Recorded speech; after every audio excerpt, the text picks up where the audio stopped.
Mike Tyson's Punch-Out is one of the most iconic NES video games, so when my buddy Megadan reached out to me and asked me to take a regular NES controller and do a Punch-Out theme on it, I was ecstatic to get started on the project. So one of the first things I do is take the NES controller, I'll take the overlay off, unscrew the back of it, take it apart, clean it, and then prep it for how I'm going to customize it. With this controller though, I needed to make sure the controller worked and put it back together because I had to customize it while it was together. I wasn't going to be able to access some of the screws, how I was building out the controller, so I had to take that into consideration. And one of the main things I was using to create the controller is epoxy sculpt, this two-part clay epoxy stuff basically. You combine two parts 50-50% and you can use it like clay, and then in about 24 hours it cures and hardens. No need to put it in a kiln or an oven. I did try to save some space using aluminum foil so I wouldn't make the controller more heavier having that much clay in it, and also saving resources. Now, normal boxing gloves have some way to tie it onto your wrist, whether it's Velcro or some type of string, so I want to add that into the controller. Rather than making it a solid piece and trying to drill that out, I put straws in there, which I could remove later, and that left hollow cavities for me to put string through the controller. It did take some extra force to pull these straws out of the clay once it hardened though, so I had to use some needle nose pliers and pry them out. And once that was out, I took a drill bit to just kind of flush out any straw material that was left in there, giving myself a clean hole. Alright, so the clay has hardened overnight and I kind of got this rough shape here of a boxing glove. Something to the sorts of a boxing glove. We're gonna refine the shape more. But what I have here is pretty cool. Everlast boxing gloves. These are for the Wii. The Nintendo Wii. You would put your Wiimotes in this for the game Punch-Out. They strap in right up top there, and you'll be able to play the game. This way, I can get more detail how I want this. I think it needs to come down a little bit more on the top there, and then it was basically just onto shaping the controller, wanting it to give it nice smooth curves to it like the boxing glove. Of course, a boxing glove is made of like a fabricy material that's gonna have dents and creases and stuff in it, so it didn't have to be absolutely perfect with this sanding. It gave it a more realistic look. Alright, after a lot of sanding, I got it shaped a lot more. I kind of straightened this out a little bit so when you're holding it. Tried to flatten this out best I could. Got a little bit of the aluminum foil showing through there, but not too bad. I'm gonna do the thumb a little bit bigger coming up here. But overall, not too bad. You know, once I get the painting and shading on in there, it'll start to look pretty good. We'll have to do the inside here all black, but this will be red. It's going to be covered up anyways with the decal that I have over here, but yeah. And you can still use it. It's not going to be super comfortable, but it'll still be playable.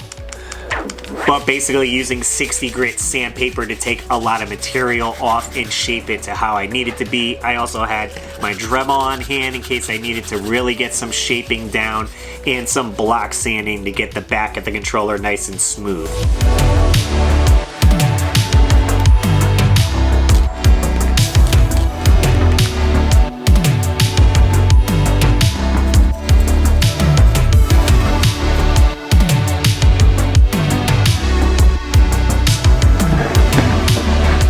One main portion I wanted to make sure was clean was the front of the controller where I'll be putting the new overlay. So I went over with an X-Acto knife and make sure to clean up any clay that was left over, so I had a nice place to put the decal. Then once that was done, I just took some Blues painter tape and ended up masking off the area so the buttons, D-pad, and select buttons weren't painted. We're gonna go on to primer, and I didn't want them to get damaged in that process. 15 minutes later. And just did a few coats of gray primer just so everything's a consistent color when we lay down the base coat. Now normally you can paint this with a spray paint can and that would work fine too. That's how I laid the primer on, but I went in with acrylic paints instead. These are cheap paints you could just get at any craft store. They're usually $1 or so, a little bottle there. And I just chose a red that kind of matched the boxing glove. Light coats with these, this way you have less chance of brush strokes on it. But I had a little fan set up to the side that increased drying time on it. Just kept the fan on it, did a couple coats, let it dry, another coat, and just kept adding on until it was fully covered.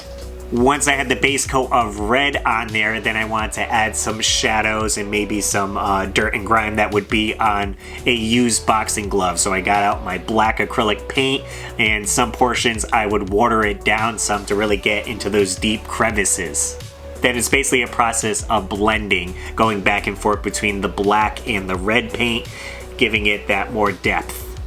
And once the front of the controller is done, I had to flip it over and do the back of it as well. Same process, thin coats of the acrylic paint and then back and forth with some red and some black, giving it that shadow effect.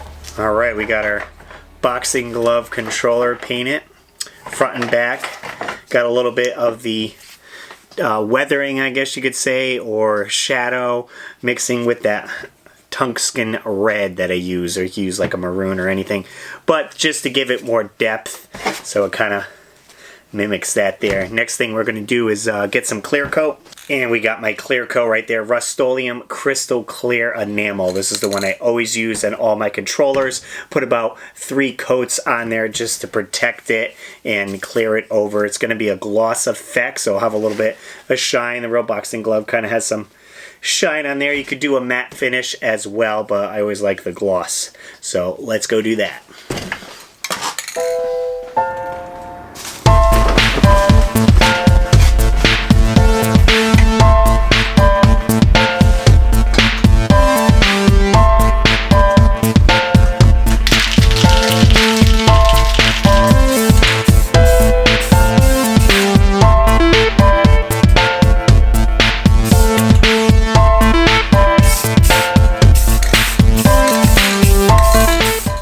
Once I got the clear coat on there and let it set up for about a full day, this was fully cured. I took off the blue painter's tape so then I could get working on the inside here. The decal covers most of it, but not everything. The select part here is uncovered and around the D-pad and the A and B buttons, so I just wanted to give those a flat black look. So we went in with some flat black acrylic paint just to get that job done.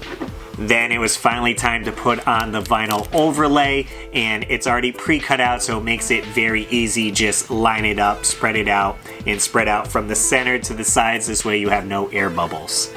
And to finally complete the glove look, I got some shoestrings and that I just fed through the glove and ended up tying it in a knot. It really brings the boxing glove together.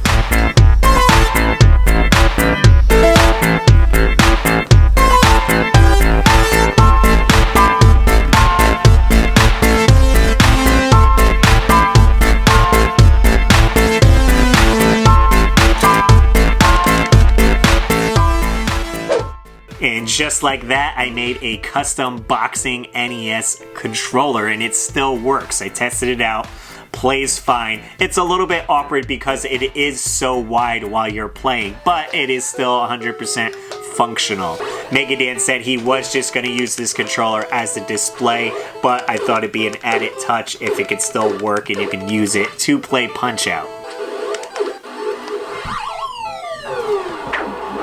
So there it is, guys. There's the Punch-Out boxing glove controller. Not too bad. It actually works. You can play games with it. It's a little awkward being very wide, have a wide grip, but it gets the job done. As you can see, I took out Glass Joe, so it's going to be more of a display piece for my buddy to sit on the shelf and look really cool for one of his favorite games, Punch-Out. Oh, dude! Dude! Oh my god! If you guys enjoyed this video, then check out this video here on the right. It's a custom NES controller with a Mega Man theme I think you guys might enjoy. Or the video on the left is a custom NES system that I made as well.